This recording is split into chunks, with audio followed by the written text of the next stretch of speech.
सभी बहन भाइयों को नमस्कार। आज जिस बात पे हम चर्चा करना चाहते हैं वो ये है कि हिंदुओं की रक्षा कौन करेगा, हिंदुओं की रक्षा कैसे हो। जब भारत 1947 में आज़ाद हुआ, इसके उपरांत 1950 में पाकिस्तान के प्राइम मिनिस्टर लियाकत अली और भारत के प्राइम मिनिस्टर नेहरू के मध्य एक ट्रीटी हुई। उस ट्रीटी के अनुसार जो दोनों देश के शरणार्थी थे वो एक दूसरे देश के अंदर अपनी प्रॉपर्टीज़ के निस्तारण के लिए आ जा सकेंगे।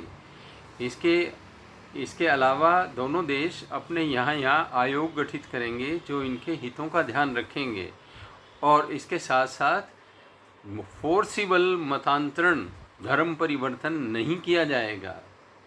अब इस समझौते की क्या गति हुई है ये हम जानते हैं। पाकिस्तान के अंदर लगभग 24% हिंदू थे, जो आज की तारीख में घट करके हो गए हैं 2% के आसपास। बांग्लादेश में भी लगभग 23-24% हिंदू ही थे, जो आज की तारीख में घट करके रह गए हैं 8%। क्या उन्हें ज़मीन खा गई या आकाश उठा लिया? वो गए कहाँ? या तो उनका धर्म परिवर्तन हुआ, या उनकी हत्याएं हुई, या फिर क्या वो देश छोड़ करके भाग गए? क्या वो भारत में आ गए? ऐसे तो भारत में आए नहीं। इसी समझौते के कारण जनसंख्या का आदान प्रदान रुक गया, और उसका परिणाम ये है भारत में मुस्लिम जनसंख्या निरंतर बढ़ती जा रही है, और बल्कि विस्फोटक तरीके से बढ़ती जा रही है।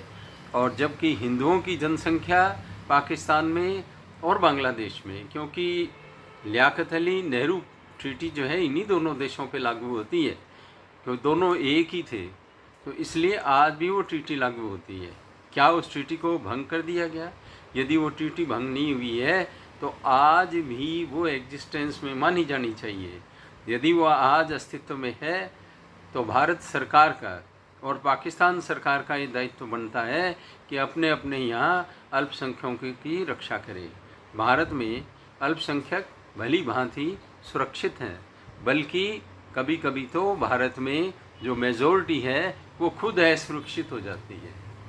तो ये भारत सरकार का आज की तारीख में ये दायित्व बनता है, क्योंकि एक ट्रीटी है, चाहे वो किसी भी प्राइम मिनिस्टर के समय में हुई हो, वो ट्रीटी आज भी लागू होती है।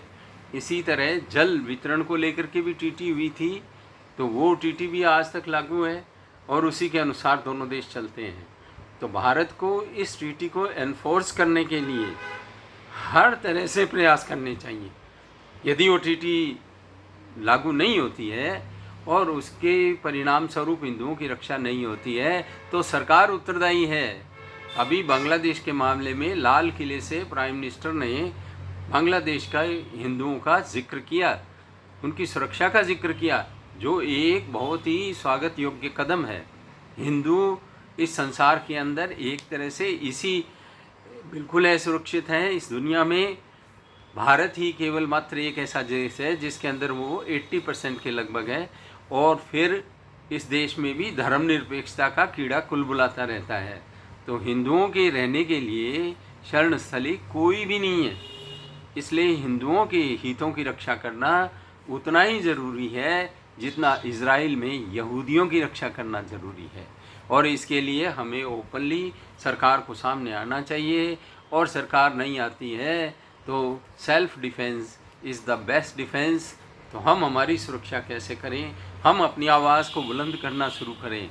एक बात तो ये, चाहे सोशल मीडिया हो, चाहे प्रिंट मीडिया हो, या किसी भी तरीके से हमें अपनी आवाज़ को बुलंद करना चाहिए और सरकारों को प्रेशराइज करना चाहिए। जिस किसी भी देश में हिंदू रहते हों, हिंदुओं पर होने वाले हर जुल्म का प्रतिरोध यूएनओ के बाहर और देशों की राजधानियों में विरोध होना चाहिए, जैसे कि अभी बांग्लादेश के मामले में हुआ है। और इसके अलावा भी इस भारत में मुखरता तो है ही है, और इसके अलावा भी जीवट का कोई मुकाबला नहीं है। भय से कोई भी जिंदा नहीं रह सकता। अपने अस्तित्व के लिए वाजिब तरीके से, न्याय संगत तरीके से लड़ना होगा, मुखर होना होगा। तो सभी हिंदुओं को जागृत होना होगा, और तभी वो एग्जिस्ट कर सकेंगे, तभी ये वसुधैव कुटुंबकम और ये जो बड़ी बड़ी बातें हैं, जो मानवता की बातें हैं, ये सरवाइव कर सकेंगी, वरना हम सबका अस्तित्व खतरे में रहेगा। अभी है भी और आगे भी रहेगा। सावधान रहिए, जागरूक रहिए, बेधड़क होकर के अपनी बात को कहिए और गर्व से कहो कि हम हिंदू हैं, जैसा कि विवेकानंद जी ने भी कहा है।